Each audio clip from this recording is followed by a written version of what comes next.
Recent footage from a Ukrainian brigade highlights a dramatic encounter on the battlefield. The video captures a direct hit by an explosive on a Russian assault group, leaving only one soldier unscathed. This lone survivor quickly retreats, while a wounded comrade attempts to crawl away but is struck by another drone. In a separate engagement, the 46th Separate Mobile Brigade successfully repelled a Russian assault in the Donetsk region's Kursk direction. The brigade's forces destroyed 6 pieces of Russian military equipment, including 1 tank and 5 infantry fighting vehicles.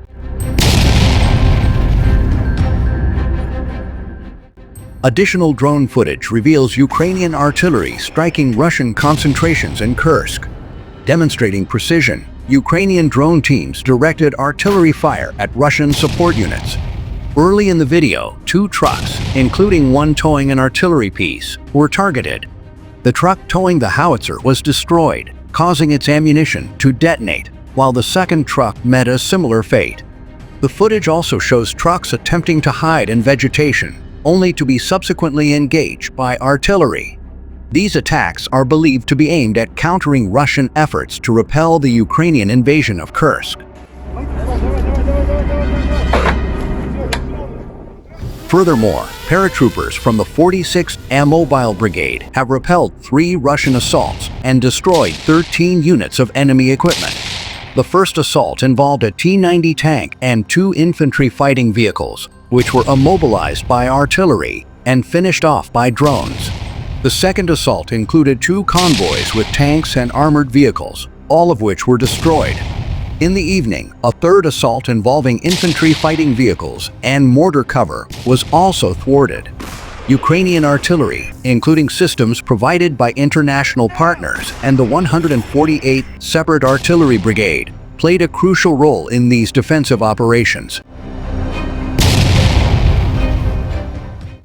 Russian forces have launched a series of widespread attacks across the entire front line, with the most intense fighting occurring on the Pokrovsk front. The Russian military has also escalated its assaults on the Kupiansk and Lyman fronts, resulting in 146 combat clashes in the past 24 hours, according to Ukrainian military sources. The targeted areas include numerous settlements such as Svesa, Druzhba, Pervomaisk, and Chasiv Yar.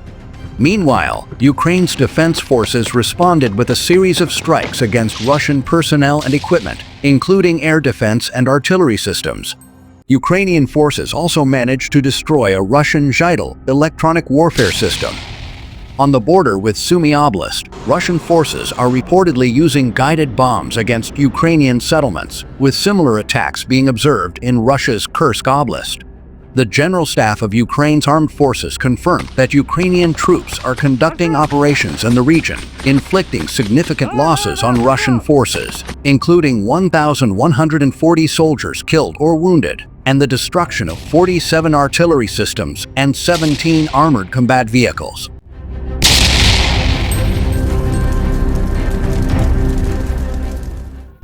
In a strategic shift, Russian troops are redeploying from lower priority fronts in Ukraine to Russia's Kursk Oblast. Units from the Russian 810th and 155th Naval Infantry Brigades, as well as the 11th Guards Air Assault Brigade, have been observed moving to the region. The Institute for the Study of War, ISW, has reported that elements of the 56th Guards Air Assault Regiment have also been transferred to Kursk. The Russian military command is likely under pressure to maintain its offensive in Donetsk Oblast, particularly in the effort to capture the town of Pokrovsk. This has led to the redeployment of forces from other areas to bolster defenses in Kursk Oblast, according to military analysts. Ukrainian President Volodymyr Zelensky has urged Ukraine's international partners to fulfill their commitments to supply weapons and air defense systems promptly. Zelensky emphasized that time equals losses and warned that delays could allow Russia to inflict more damage on Ukraine. In a significant development, the General Staff of Ukraine's armed forces is preparing to create several new mechanized brigades from Ukrainians living abroad.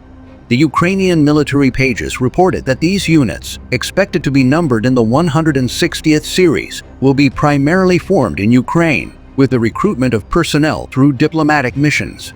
These brigades are set to undergo further training at Western training grounds.